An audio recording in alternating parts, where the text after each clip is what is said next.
Live from New Delhi, you're watching DD India Live, India's voice to the world. I'm Siddharth Bharadwaj. Coming up in the next 30 minutes. India's Prime Minister Narendra Modi addresses election rally in Jammu and Kashmir's Doda. Says Jammu and Kashmir is writing a new story of development. In a major decision amidst Russia-Ukraine conflict, US-UK put off suggestions to use long-range missiles by Ukraine, keeps it open for talks with allies. Defending champions India beat arch-rivals Pakistan 2-1 in Asian Champions Trophy. Enter semis unbeaten. Harmanpreet Singh scores brace.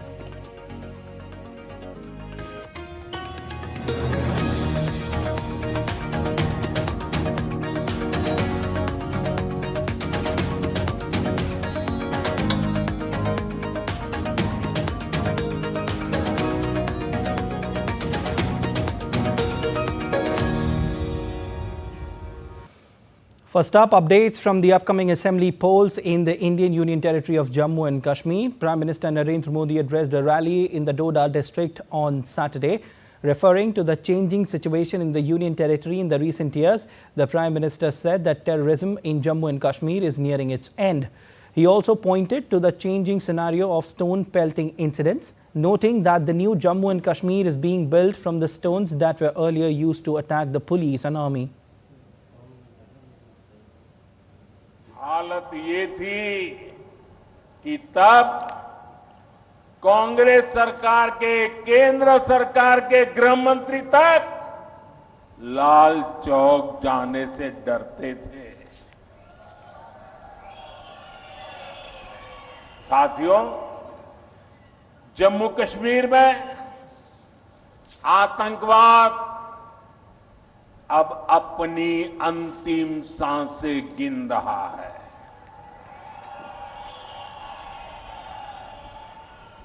पिछले 10 साल में जम्मू कश्मीर में जो बदलाव आया है वो किसी सपने से कम नहीं है। जो पत्थर पहले पुलिस और फौज पर फेंकने के लिए उठते थे, उन पत्थरों से नया जम्मू कश्मीर बन रहा है। Polling in the Union Territory is being held in 3 phases. 24 assembly constituencies will go to polls in first phase on the 18th of September, while voting for the second phase will take place on 25th of September and for the third phase on 1st of October. After concluding his visit to Doda in Jammu and Kashmir, Prime Minister Narendra Modi addressed a rally in Haryana's Kurukshetra on Saturday. Prime Minister urged people to support BJP in the coming Haryana elections. He also criticized the opposition Congress and AAP for alleged misuse of public funds under their rule. अच्छे खासे राज्यों को बर्बाद कैसे किया जाता है, ये कांग्रेस वहां करके दिखा रही है। और कांग्रेस की इस चालबाजी में उसकी पिछलग्गू पार्टी भी हां में हां मिला रही है। ये कट्टर बेईमान पार्टी है। इस पार्टी की भी एक ही नीति है, चुनाव जीतने के लिए जनता का खजाना खाली करो। आप पंजाब की हालत देखिए, क्या कर दी है। हरियाणा के लोगों को ऐसी पार्टियों को सरकार के पास भी नहीं फटकने देना है। India's External Affairs Minister Dr. Jaishankar has concluded his Geneva visit. During a 2-day visit on 12th and 13th September, India's minister met leadership of international organizations. He shared country's approach to multilateralism and its perspective on the evolution of human rights. He discussed ways to deepen cooperation in public health and promote traditional medicine systems globally. India's minister delivered a talk on global tectonics, the Indian view of a world in churn at Geneva Center for Security Policy. The event was attended by a cross-section of people from the diplomatic community, academia, think tanks, student community and the Indian diaspora. In a special gesture, Swiss Foreign Minister Ignacio Cassis hosted External Affairs Minister in Geneva. The two leaders held wide-ranging discussions on bilateral ties focused on leveraging the trade agreement between India and four-nation European bloc EFTA, which includes Switzerland. The leaders also discussed global and regional issues of mutual interest. In Geneva, India's External Affairs Minister S. Jaishankar revealed that 75% of disengagement problems at the border with China have been sorted out, but talks are still going on. In a conversation with Ambassador Jean-David Levitt at Geneva Center for Security Policy on Thursday, the minister explained the complex relations between the two largest neighbors of the world, saying that militarization of border is a major impediment in bilateral relations.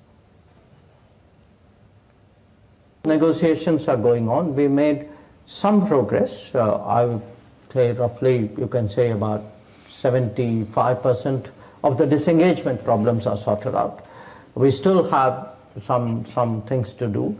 But there's a bigger issue that, if both of us have brought forces close up, and in that sense, there's the level of militarization of the border has increased. How does one deal with it? I think we have to deal with it. But in the meanwhile, after the clash, it has affected actually the entirety of the relationship, because you can't have violence on the border and then say the rest of the relationship is insulated from it. 3 terrorists were killed on Saturday morning in an overnight encounter with security forces in Jammu and Kashmir's Baramulla district. The terrorists were killed in a gunfight that started Friday night after a joint team of security forces cordoned off Chake Tappar village in North Kashmir's Kreri area. सुरक्षा बलों को general area टापर में terrorist movement की इतला थी, तो इसी असना में यहाँ इस इलाके का एक हिसार किया गया था, जिसमें सुरक्षा बल जो हैं Jammu Kashmir police, army, SSB और सीआरपी की जो टुकड़ियाँ हैं वो अपने टारगेट लोकेशन की तरफ बढ़ रही थी, तो तभी अंदर से गोलाबारी शदीद तौर पे ऑब्जर्व की गई और उसके बाद इस इनकाउंटर की शुरुआत हो गई। तो अभी यहाँ पे ऑपरेशन जो है कंटिन्यूइंग है। कुछ बॉडीज़ ऑब्जर्व हो रही हैं, बट ज़्यादा तफसीलात मैं अभी इस समय पे मुनासिब नहीं समझूंगा कि शेयर की जाए। जैसे ही ये ऑपरेशन मुकम्मल हो जाएगा आपसे बाकी तफसीलात शेयर की जाएंगी। The Indian Navy has enhanced submarine safety with the commissioning of Vinetra, the Kalvari submarine escape training facility.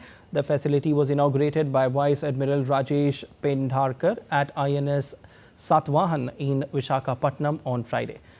Vinetra, indigenously designed to improve escape capabilities for Kalvari-class submarine crews, reflects India's commitment to self-reliance under Atmanirbhar Bharat initiative.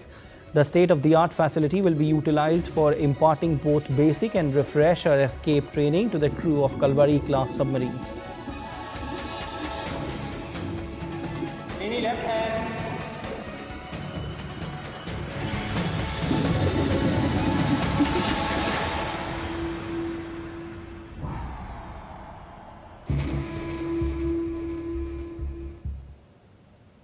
Union Minister of State for Agriculture and Farmers Welfare Ram Nath Thakur attended the G20 Agriculture Ministerial meeting held in Brazil on 12th to 14th of September. India's minister highlighted that under the leadership of Prime Minister Narendra Modi, India prioritizes agricultural development. India's approach not only focuses on productivity but also ensures economic, social, environmental sustainability. India's Prime Minister Narendra Modi has greeted the citizens on the occasion of Hindi Diwas today. In a social media post on X, the Prime Minister congratulated all the citizens on the occasion.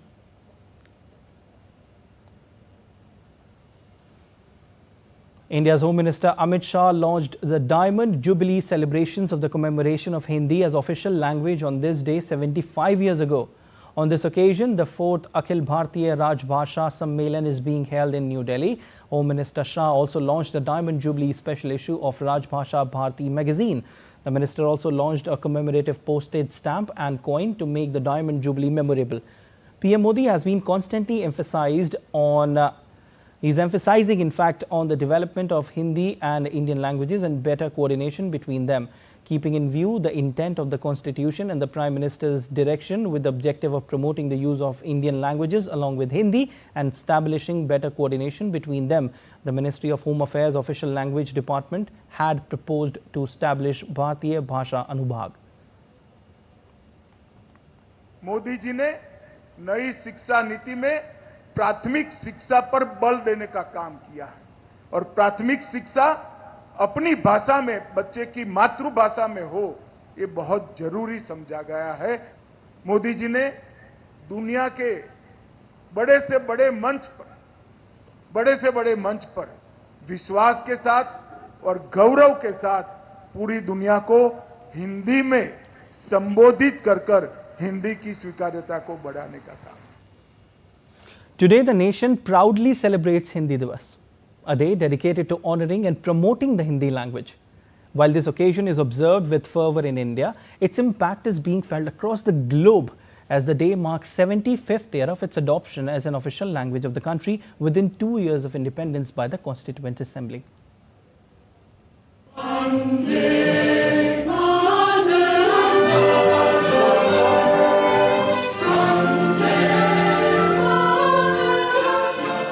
The significance of Hindi has transcended borders with recent events during Prime Minister Narendra Modi's visit to Moscow, Ukraine, Austria and Poland, highlighting the growing global embrace of the language. From international citizens speaking in Hindi to performing dance routines on Hindi songs, the spirit of Hindi is truly international. As India celebrates Hindi Diwas, the influence of the Hindi language is reaching beyond the country's borders.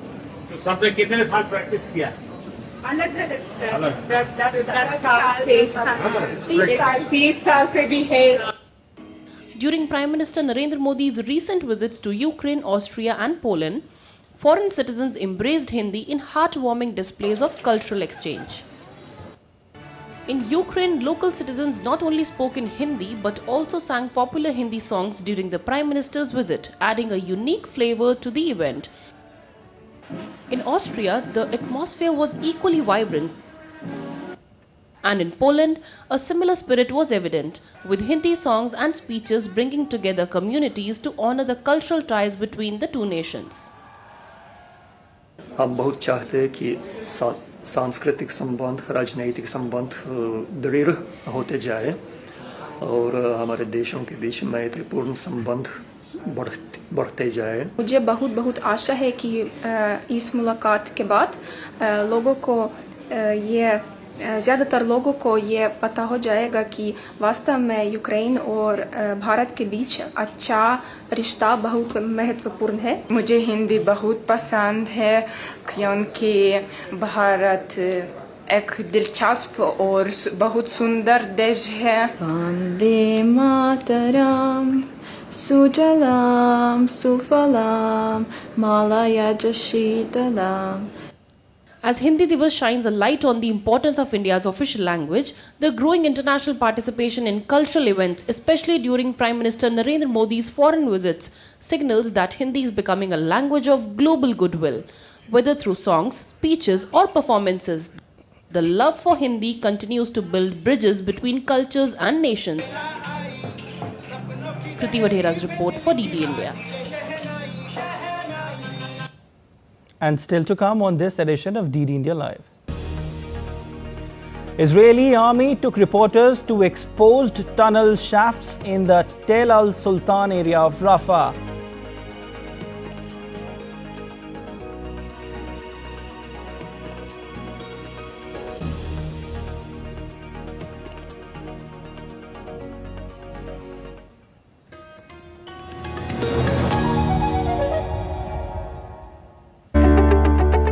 Rahul Gandhi's US trip this week has reignited the debate, making unsavory and sometimes even anti-national remarks on foreign soil. He just could have used his time more effectively in the United States. That would have garnered some attention or interest. He was not effective with his visit. His comments about the Sikh community, it sounded like a person who didn't certainly have any kind of sensitivity. Let there be peace on earth and let it begin with me.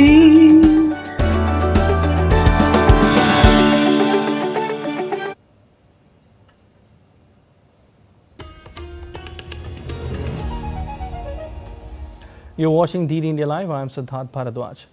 Oil India Limited has reaffirmed its commitment to sustainable energy by joining the Oil and Gas Decarbonization Charter. In a recent filing, Chairman and Managing Director Dr. Ranjit Rath highlighted the company's focus on reducing carbon emissions and building a greener future for India. During an exclusive interview with DD India's Tapas Bhattacharya, Dr. Rath confirmed that as an OGDC signatory, oil is progressing towards its goal of achieving net zero emissions by 2040. Let's listen to it. We are very committed in terms of our decarbonization effort. As I was explaining, we have been a signatory now to the OGDC as aligned to the COP28. So we see two roles of ours. One, to look after the carbon emissions of our operations, which we are doing extensive mapping to target, arrest the leakage of the CO2 that one would encounter through refurbishment of our facilities. We are creating pipelines so that the gas monetization can happen instead of flaring it. We are having compressor stations wherein we can contribute to the CNG and PNG commitment of ours through our CGD bidding rounds and then the geographical areas that we are having. We are also engaging with our customers, say BBFCL, BCPL, the tea gardens of Assam, so that they become our permanent offtake arrangements, so that we will continue to provide natural gas to them. As of the EOR and sequestration possibility is concerned, we are also undertaking studies and initiated actions in terms of our CO2 EOR possibilities. That gives us a delta in our production. Plus, we have an immense role to play in creating an opportunity of carbon sequestration using the subsurface know-how or the insight that we have during exploration and production of crude oil. So that is also another facet we are working on. Once the study is completed, we are planning to put up a demonstration plant, which will create opportunity for our industry peers to utilize this particular gained insight for the purpose of carbon sequestration. So we are very much committed towards the decarbonization efforts and our net zero target of 2040 stage. You talk about net zero target of 2040.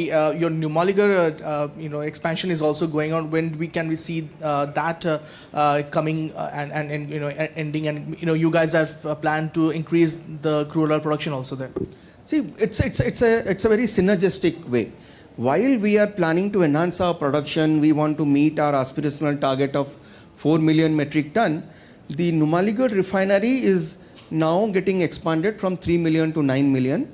We intend to complete it by December 2025, and while it will have a mix of our crude oil plus imported crude oil through that cross-country pipeline, which is being laid from Paradip to Numaligarh. So that was the CMD of Oil India saying that by 2040, the company will go net zero.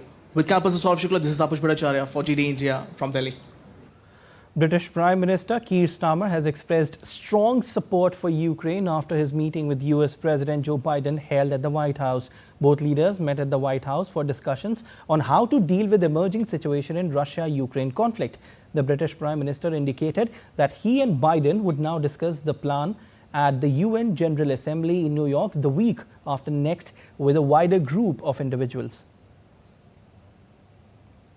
I think if you look at both the Ukrainian situation and the Middle East, it is obvious that in the coming weeks and months there are really important potential developments, whatever timetables are going on in other countries, and that's why I wanted to have this opportunity to talk directly to the President and his invitation here about those decisions in the next few months, but to make sure that those decisions were, as it were, pitched in the wider strategic thinking that we share in relation to Ukraine and the Middle East and Indo-Pacific. Front, the United States is committed to standing with you to help Ukraine as it defends against Russia's onslaught and aggression. Clear that Putin will not prevail in this war. the people of Ukraine will. Whereas the White House called the threats made by Putin incredibly dangerous.